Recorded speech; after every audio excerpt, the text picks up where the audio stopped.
بسم اللہ الرحمن الرحیم. ناظرین السلام علیکم. پروگرام ہے کشمیر میگزین. میں ہوں یاسر رحمان. ناظرین آج ہمارے دو موضوعات ہوں گے. پہلے موضوع میں ہم بات کریں گے بھارت کے اندر فسطائیت کے حوالے سے. اب جس کی شنید جو ہے وہ ہم بھارت کے اندر تو سن رہے تھے، لیکن اس کی بازگشت جو ہے پوری دنیا میں ہونے لگی ہے، اور دنیا کے جو موقر ادارے ہیں جیسے بی بی سی ہے یا نیو یارک ٹائمز ہیں، وہ اس کے اوپر تسلسل کے ساتھ لکھ رہے ہیں. لکھ تو وہ پہلے بھی رہے تھے، لیکن اب اس میں ایک جو سلسلہ ہے وہ کنسسٹنسی کا ہے، تسلسل کا ہے. بی بی سی کے ساتھ جو کچھ ہوا، جس طرح سے اس کے اوپر ٹیکس ریٹس کی گئیں، بی بی سی نے جو حقائق دکھائے ان کو حقائق دکھانے کی پاداش میں سزا دی جا رہی ہے. اسی طریقے سے نیو یارک ٹائمز کے اندر جس خاتون نے یہ آرٹیکل لکھا ہے اس خاتون کی بھی اپنی ایک سٹوری ہے. اب وہ انورادھا باسین ہے. اور انورادھا باسین کون ہیں؟ انورادھا باسین کشمیر ٹائمز کو ہیڈ کرتی تھی. ان کے والد کی بڑی کنٹریبیوشن ہے آزادی صحافت کے حوالے سے مقبوضہ کشمیر کے اندر. انہوں نے نیو یارک ٹائمز میں ایک مضمون لکھا ہے اور انہوں نے بتایا ہے کہ بھارت جو ہے مقبوضہ کشمیر کو جو بھارت بنانے جا رہا تھا، اب مودی نے بھارت کو مقبوضہ کشمیر بنا رکھا ہے. اور اس کے اندر انہوں نے مختلف تعویلات بھی دی ہیں، ڈیٹیلز بھی شیئر کی ہیں. یہ اپنی رپورٹ میں بھی ہم آپ کو دکھائیں گے. پروگرام کے دوسرے موضوع میں ہم مقبوضہ کشمیر کے اندر ذکر کریں گے سرچ اینڈ کارڈن آپریشنز کی جو نئی ویو آئی ہے اس حوالے سے. سرچ اینڈ کارڈن آپریشنز، اس کو کاسو بھی عموماً کہا جاتا ہے، کارڈن سرچ کے نام سے یہ جانے جاتے ہیں. یہ آپریشنز کیوں کیے جاتے ہیں؟ ان کا کشمیریوں کی سائیکی کے اوپر کیا اثر ہے؟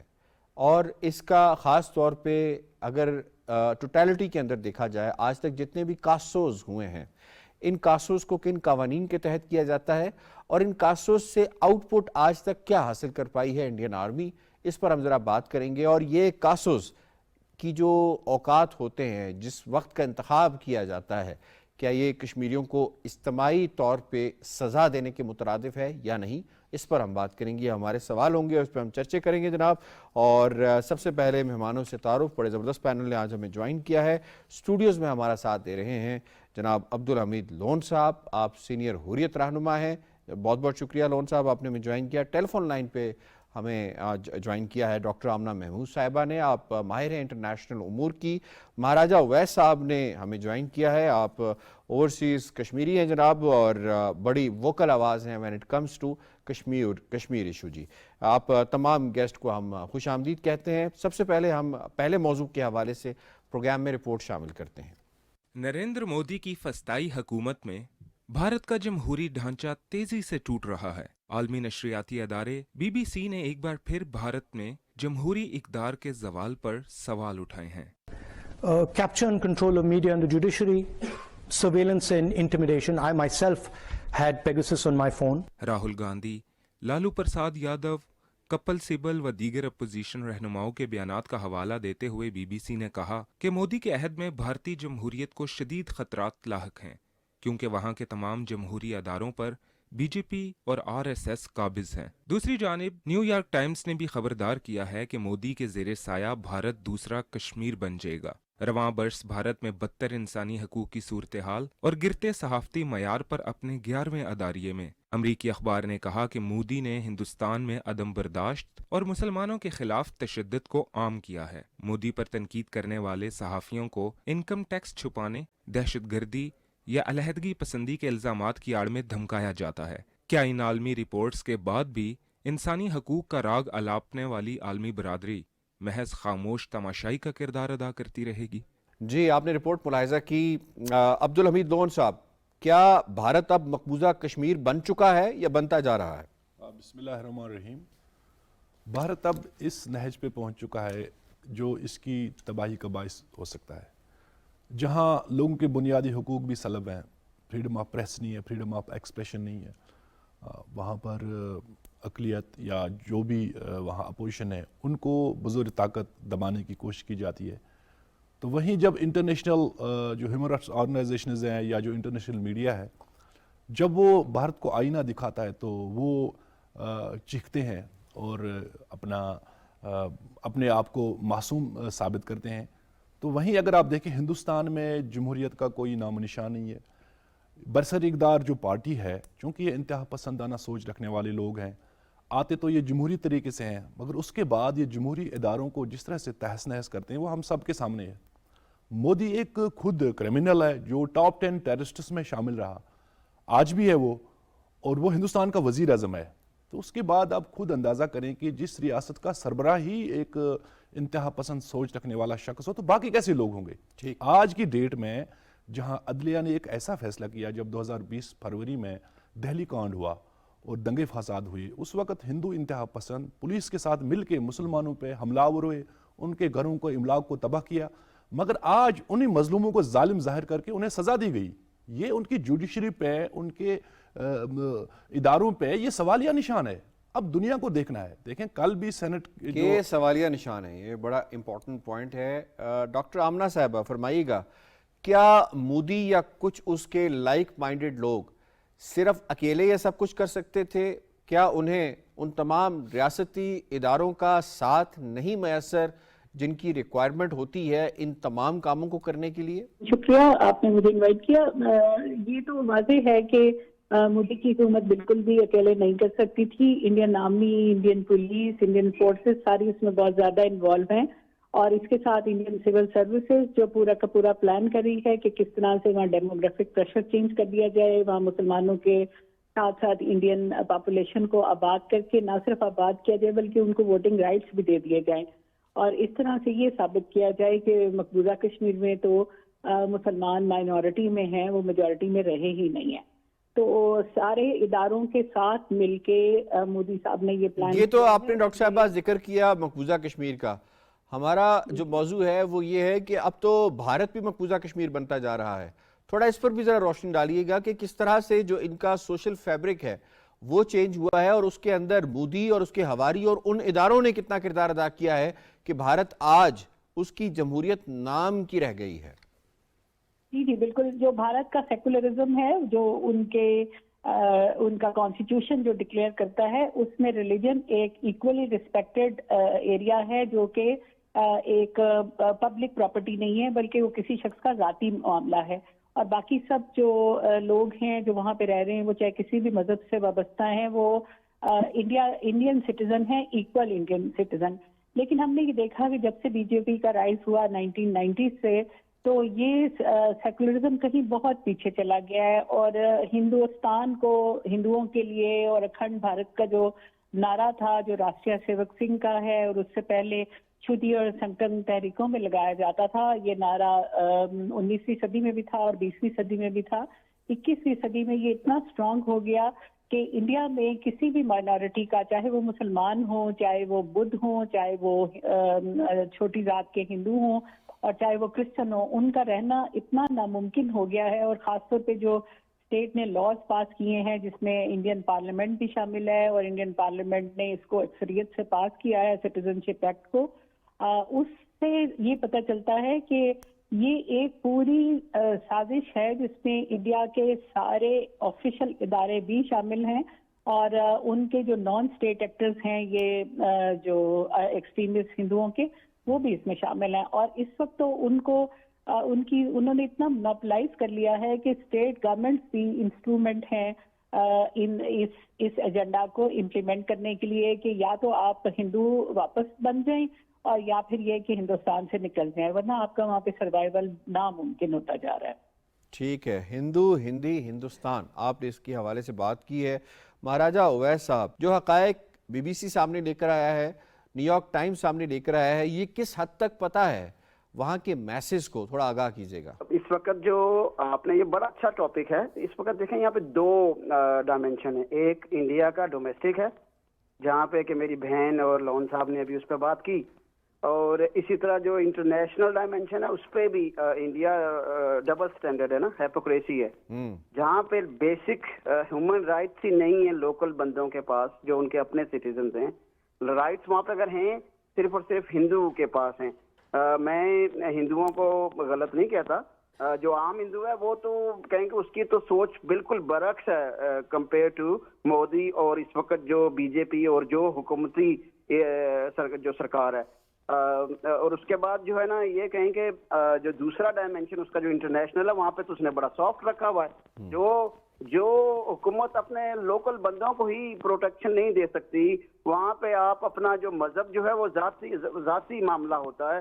پھر وہ جو آپ کا جو ڈیموکریٹک ویلیوز ہیں، اس میں وہ ایک اہم جز ہے، ایک اہم جو ہے نا اس کا وہ کہیں کہ امپورٹنس ہے اسی کو وہ اگر جو اس کو پروٹیکشن نہیں دے رہے اور ایک سسٹمیٹیکلی جو ہے نا اس کو وہ باقی جو اقلیتی گروپ ہیں ان کو وہ ٹارچر کر رہے ہیں, مینٹل ٹارچر کر رہے ہیں, فزیکل ٹارچر کر رہے ہیں, تو وہ کیا انٹرنیشنلی جو ہے نا اپنے آپ کو وہ انٹرنیشنل لیول پہ لے کے آئے گا؟ کیونکہ اس وقت جو انڈیا جو ہے وہ اس نے ایک ایسا سسٹم بنایا ہوا ہے کہ وہ چاہ رہا ہے, بلکہ وہ سمجھ رہا ہے کہ میں جو ہوں اب وہ مانیٹر ہوں انٹرنیشنلی ٹرانس نیشنل کنٹریز میں.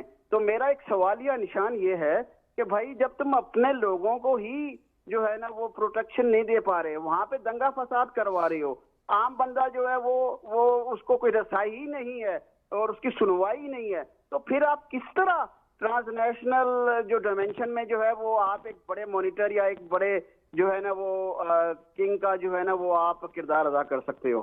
تو میں تو یہی سمجھتا ہوں کہ بھائی اس وقت جو جس طرح آپ نے بی بی سی کی مثال دی, بی بی سی پہلے لندن میں ہوتا تھا, B B C world service اب یہاں سے شفٹ ہو گیا ہے نئی دہلی میں. اس کا جتنا بھی پروڈکشن ہے, جتنی بھی براڈ کاسٹ ہے وہ نئی دہلی سے ہوتی ہے. اور یہ میں سلام کرتا ہوں بی بی سی کو جو ہے نا کہ انہوں نے اس کے باوجود کہ ان کی انویسٹمنٹ اس وقت انڈیا میں ہے, اس کے باوجود انہوں نے جو یہ جو ہیومن رائٹس کو وائلیٹ کرنے والی جو حکمران جماعت ہے اس کے خلاف انہوں نے آواز اٹھائی. دیکھیں وہاں پہ باقی لوگ, راہل گاندھی ہے, لالو پرساد یادو ہے, اور باقی جو اپوزیشن کے رہنما ہیں وہ تو اس وقت ایکوالٹی کی بات کر رہے ہیں. ڈاکٹر صاحب یہ فرمائیے گا, گجرات اسمبلی یہ کیا کہیں کوئی ڈیموکریٹک نارمز ہوتی ہیں دنیا کے اندر؟ تھوڑا آگاہ کیجیے گا. گجرات اسمبلی نے بی جے پی کے حق اور بی بی سی کے خلاف ایک قرارداد پاس کی ہے, یہ اس کی بنیاد کیا ہے؟ اور دوسرا یہ بتائیے گا کہ کیا کسی ڈیموکریسی کے اندر اس طرح کا مذاکرہ خیز کام ہوتا ہے کہ آپ حقائق کو جھٹلا کے قراردادیں پاس کرتے رہیں جسٹ ٹو پلیز مودی؟ دیکھیے گجرات جو اسمبلی ہے اس کی تو ہسٹری ہے نا. یہ مودی صاحب گجرات سے ہی ابھرے تھے اور انہیں بچر آف گجرات بھی اسی لیے کہا جاتا ہے کہ انہوں نے گجرات میں مثال قائم کر دی تھی بروٹیلٹی کی. انہوں نے اتنا جینوسائڈ کیا مسلمانوں کا اور معصوم اور نہتے عام انسانوں کا کہ جس کی وجہ سے دنیا میں انہیں ٹیررسٹ, سب سے بڑا ٹیررسٹ سمجھا جاتا تھا. ان کے پوری دنیا میں خاص طور پہ مغربی ممالک میں اور امریکہ میں ٹریول کرنے پہ پابندی لگا دی گئی تھی. تو گجرات اسمبلی سے تو آپ کوئی بھی غیر جمہوری, غیر انسانی قرارداد کی توقع کر سکتے. یہ صرف اس لیے ہے, یہ بتانے کے لیے ہے کہ جو انڈیا میں کر رہا ہے مودی اور جو اس کی گورنمنٹ کر رہی ہے اس کو وہاں کے عوام کی حمایت حاصل ہے اور ان کی عوام کی نمائندہ اسمبلیاں جو ہیں وہ قراردادیں پاس کر رہی ہیں کہ یہاں پہ کوئی ہیومن رائٹس وائلیشن نہیں ہو رہی اور کوئی انٹرنل میٹرز میں ٹھیک ہے, لیکن یہ حقائق بھی نہیں ہے. ٹھیک ہے, آپ کا پوائنٹ آ گیا. لون صاحب فرمائیے گا, جو خلا پیدا ہو رہا ہے حقائق کو عوام تک نہ پہنچنے کا, اس خلا کا بیسکلی جو ہے وہ فائدہ کون اٹھا رہا ہے؟ دیکھیں یہ ہندوستان میں جو بھی ہو رہا ہے یہ کوئی آج سے نہیں ہو رہا, بڑا عرصہ ہوا ہے جو آر ایس ایس کی سرپرستی میں ہو رہا ہے. آپ دیکھیں وہاں اسٹیبلشمنٹ ہو وہ آر ایس ایس کے زیر اثر ہے, میڈیا ہو وہ بھی آر ایس ایس کے زیر اثر ہے, بیوروکریسی ہو, حکومت ہو, ہر ادارہ ابھی آر ایس ایس کے زیر اثر آ گیا. اب میڈیا پہ بھی جب اس طرح کی بات آتی ہے تو وہ اس کو ڈیفینڈ کرتے ہیں, حالانکہ نہ لوگوں کے ڈیموکریٹک رائٹس ہیں وہاں, نہ فنڈامنٹل رائٹس ہیں, نہ ہیومن رائٹس ہیں. اور اس چیز کا آپ دیکھیں ایمنسٹی انٹرنیشنل نے اپنی رپورٹس میں کہا ہے, جو دوسری آرگنائزیشن ہیومن رائٹس کی, ہیومن رائٹس واچ ہو, بلکہ واچ ڈاگ کی جس طرح سے آپ نے بات کی ہے, اسی طرح سے یونائٹڈ نیشنز کا ہیومن رائٹس کمیشن ہے, اس نے ہندوستان کو بتا دیا کہ یہ تمہارے اندر ہو رہا ہے. یو ایس اسٹیٹ ڈپارٹمنٹ کی رپورٹس آئی ہیں. اب جب بھی ان کو آئینہ دکھایا جاتا ہے, بلکہ بلاول بھٹو زرداری وزیر خارجہ نے جب جے شنکر کو مودی کے حوالے سے آئینہ دکھایا, یہ چیخے, یہ بلبلا اٹھے. بھائی اگر آپ جمہوری لوگ ہو تو مقابلہ کریں نا, ان لوگوں کو جواب دہ ٹھہرائے. مگر یہ ذمہ داری بنتی ہے بین الاقوامی اداروں. انہوں نے جواب دہ ٹھہرایا, اس کی پاداش میں, اس کے جواب میں پتلے جلائے لیکن جواب نہیں دیا. وہ جواب نہیں دے سکتے ہیں. اب وہ اس حقیقت کو جٹلا نہیں سکتے ہیں, اب اس کو وہ نظر انداز نہیں کر سکتے ہیں. یہ ساری چیزیں دنیا کے سامنے ہیں. بدقسمتی سے اس وقت مفادات کو دیکھا جاتا ہے, دنیا اخلاقیات بھول گئی ہے. ہندوستان تو مکمل فسطائی ریاست بن چکی ہے, تاہم وہاں کے لوگوں کا بھی اس میں قصور ہے. جو حقائق چھپائے جا رہے ہیں بیسیکلی اس کا فائدہ بی جے پی اٹھا رہی ہے, بی جے پی اٹھا رہی ہے, گودی میڈیا کے ذریعے سب کچھ, گودی میڈیا کے ذریعے. اس میں قصوروار وہاں کے لوگوں کا ہے. دیکھیں حالانکہ یہ 30% لوگ ہیں جو جمہوری جو اپنا ہندوتوا نظریے سے تعلق رکھتے ہیں. باقی جو 70% ہے وہ سیکولر لوگ ہیں, مگر جب وہ الیکشن لڑتے ہیں تو وہ ڈیوائڈ ہیں اور 30% وہاں اقتدار میں آ جاتے ہیں اور پھر وہ تہس نہس کر دیتے ہیں. آپ کی اجازت سے مجھے پروگرام کی دوسرے موضوع کی جانب بڑھنا ہے. دوسرا موضوع ہے جناب ہمارا کاسوز کے متعلق. کاسوز ایک ایسا کالا ایکشن ہے جو کہ ہندوستان کی فوج برسوں سے مقبوضہ کشمیر میں رائج رکھی ہوئی ہے. جب کہیں انہوں نے لوگوں کو ہراساں کرنا ہوتا ہے تو کاسوز کا سہارا لیا جاتا ہے. تو لون صاحب یہ فرمائیے گا کہ جو ابھی تلاشی اور محاصرے کی تازہ ترین کارروائیاں شروع ہوئی ہیں, ان کے مقاصد آپ کو کیا لگتے ہیں, اور خاص طور پہ جو ٹائمنگ کا انتخاب کیا جاتا ہے. میں نے اکثر کاسوز کی جو کارروائیاں ان کے بارے میں پڑھا ہے, یہ رات کو کیوں کیے جاتے ہیں؟ یاسر صاحب یہ آج کی بات نہیں ہے. 1989 سے لے کے آج تک ہزاروں کی تعداد میں نام نہاد سرچ آپریشنز کیے گئے. دراصل یہ لوگوں کو دہشت زدہ کرنے کے لیے, انہیں دبانے کے لیے, جلاؤ گیراؤ تشدد دہشت پھیلانے کے لیے, تاکہ لوگ تحریک آزادی سے دستبردار ہو جائیں. اب اسی دوران یہ خواتین کو ہراساں بھی کرتے ہیں, نوجوانوں کو مارتے بھی ہیں, جعلی مقابلوں کا سلسلہ رچایا جاتا ہے. وہیں ان کی جو آکوپیشنل فورسز ہیں انہیں ٹی اے ڈی اے بھی مل رہا ہے, وہ فیک انکاؤنٹرز کے اندر بھی وہ پیسے کماتے ہیں, اس دوران بھی وہ پیسے کماتے ہیں, حالانکہ بعد میں وہ بے گناہ لوگ نکلتے ہیں, یا کسی جگہ وہ عام لوگوں کو مارا جاتا ہے. کوئی اس طرح کی آپ نے دیکھا نہیں کہ کوئی ہیومن رائٹس آرگنائزیشن ہو, فیکٹ فائنڈنگ مشن ہو جس کو ایکسس دیتے, لوگ پتہ کرتے, یا کوئی بھی انٹرنیشنل میڈیا ہو, آپ ان کی رپورٹیں دیکھیں, وہ اس کے اگینسٹ ہیں کہ وہاں تشدد ہو رہا ہے, ظلم ہو رہا ہے. اس میں ہندوستان سمجھتا ہے کہ میں اپنی فورسز کے ذریعے اس جو انڈیجنس موومنٹ ہے اس کو دبا کر دنیا کو گمراہ کروں. مگر کشمیر کے اندر غصہ مزید بڑھ رہا ہے. لوگوں کو آپ بزرگ طاقت نہیں دبا سکتے ہیں, کیونکہ یہ ہمارا فنڈامنٹل رائٹ ہے. رائٹ ٹو سیلف ڈٹرمنیشن جو ہے یہ ہمارا بنیادی حق ہے, جس کا آپ خود ہمارے ساتھ وعدہ کر کے گئی ہو. تاہم آج جہاں آپ 1.5 ملین فورسز لے کر ہم پہ حملہ آور ہو رہی ہو, سمجھتے ہو کہ میں دنیا کی بہادر ہوں, جو آپ سب سے بڑے بزدل ہو. میں ڈاکٹر صاحبہ کی طرف جاؤں, یہ فرما دیجیے گا آج تک جن مقاصد کے لیے کاسوز بظاہر کیے گئے ہیں, مقصد تو یہی ہے نا کہ کوئی کسی کو فائنڈ کرنا ہے, کسی کو کوئی دہشت گرد ان کی نظر میں اگر ہو تو اس کو انہوں نے پکڑنا ہے, عسکریت پسند کو پکڑنا ہے.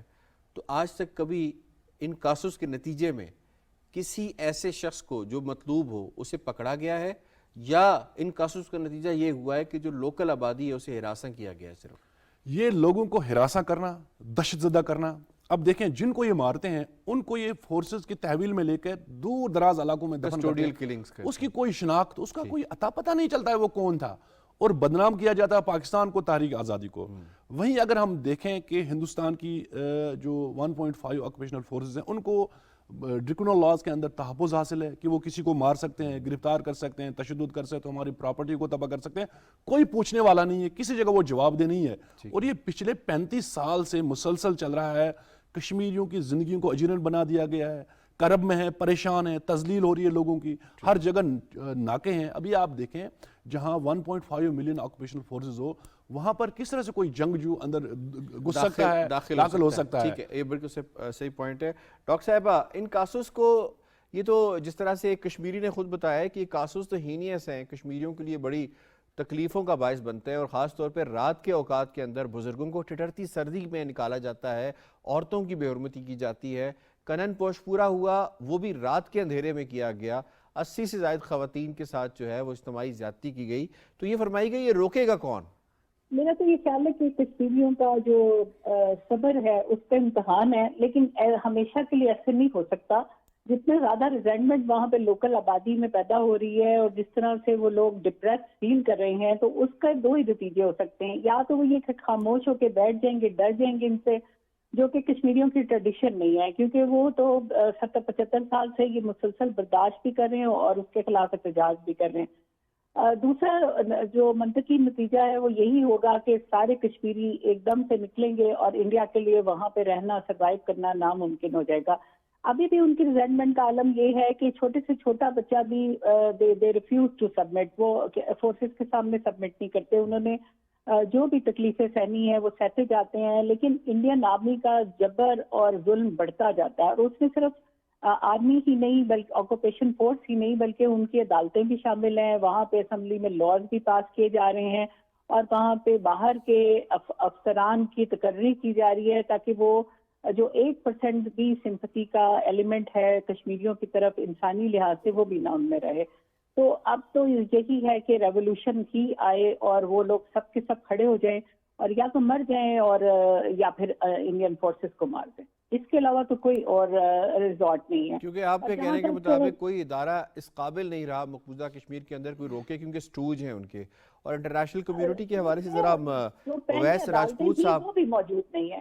اور ایمنسٹی انٹرنیشنل کو تو انہوں نے اتنا تنگ کیا ہے کہ وہ وہاں سے جانے پہ مجبور ہو گئے ہیں. اور انٹرنیشنل میڈیا میں ابھی آپ نے مثال دی ان خاتون کی جو نیو یارک ٹائمز میں لکھتی ہیں، ان کے والد بھی آزادی ان کا تو بیسیکلی اخبار ہی اسی لیے بند کر دیا گیا کیونکہ انہوں نے ایک اپلیکیشن دائر کی تھی انٹرنیٹ کی بندش کے خلاف. تو انہوں نے کہا اچھا آپ نے یہ کام کیا تو آپ کا اخبار ہی بند کر دیتے ہیں. اور دیکھیے کہ وہ خاتون ہیں اور وہ جو ان کے والد ہیں وہ مسلمان نہیں ہیں. وہ صرف کشمیری ہونے کے ناطے کشمیریوں کے دکھ کو محسوس کر رہے ہیں اور ایک ڈیموکریسی میں جو کرائیٹیریا ہے ایک آزاد جرنلزم کا، وہ اس کی وجہ سے اس کو فائٹ کر رہے تھے. سزا مل رہی ہے. ٹھیک ہے ڈاکٹر صاحب، آپ کا پوائنٹ آ گیا. آپ کی اجازت سے اویس راجپوت سے آپ سے میرا سوال ہوگا. ہاؤس آف کامنز میں، ہاؤس آف لارڈز میں، ای یو کی پارلیمان کے اندر، یا اگر ہم دیکھ لیں تو امریکہ کے اندر ان کی جو کمیٹیز ہیں اس کے اندر، کیا کاسوس کو کبھی اویس راجپوت صاحب ڈسکس کیا گیا ہے کہ مقبوضہ کشمیر کے اندر جو کاسوس کیے جاتے ہیں اور کاسوس کی وجہ سے جو خاص طور پہ نفسیاتی دباؤ میں لانے کی کشمیریوں کو کوشش کی جاتی ہے، کہتے ہیں اس کا جو اثر ہے بچوں پر اور خواتین پر بہت زیادہ پڑ رہا ہے؟ اس وقت یہ ایک بہت بڑا خلا ہے ہمارے یہاں ویسٹرن ڈیموکریسی میں اور امریکن ڈیموکریسی میں.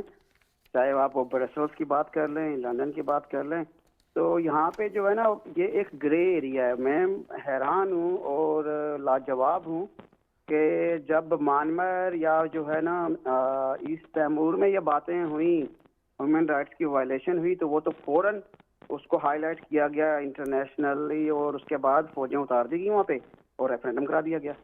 تو بھائی جو کشمیر چونکہ وہاں پہ وہ اس وقت جو سب سے بڑی سو کال ڈیموکریسی جو انڈینز ہیں، انہوں نے چونکہ وہاں اجارہ گیری بنائی ہوئی ہے، ان کے اپنے ذاتی انٹرسٹ ہیں اور انہوں نے انٹرنیشنل کمیونٹی سے آلریڈی جو ہے وہ بندر بانٹ کی ہوئی ہے. تو اس وجہ سے اس کو جو ہے نا وہ اگنور کیا جا رہا ہے. ہونا تو یہ چاہیے جب ماس گریوز مطلب کب کی بات کی جائے، 75 سال سے تو وہ انٹرنیشنل وائلیشن جو ہیومن رائٹس کی وہ وائلیشن کی گئی ہے کہ وہاں پہ تو لوکل ریجنل انٹرنیشنل کمیونٹی اور انٹرنیشنل سو کال دعوے دار جو تھے ہیومن رائٹس کو، ان کو جمپ ان ہو جانا چاہیے تھا. ابھی تک نہیں ہو پا رہے. پھر اسی طرح ہمارے پاس ڈیموکریٹک ویلیوز کی پارلیمنٹ کیوں ہے یو کے میں، برسلز میں یورپین پارلیمنٹ کیوں ہے، کینیڈا میں پارلیمنٹ کیوں ہے، اسی طرح امریکہ میں؟ اس وجہ سے ہے کہ بھائی وہ مساوی حقوق سب کے برابر ہوں. اب اگر وہ نہیں بولیں گے تو کب بولیں گے؟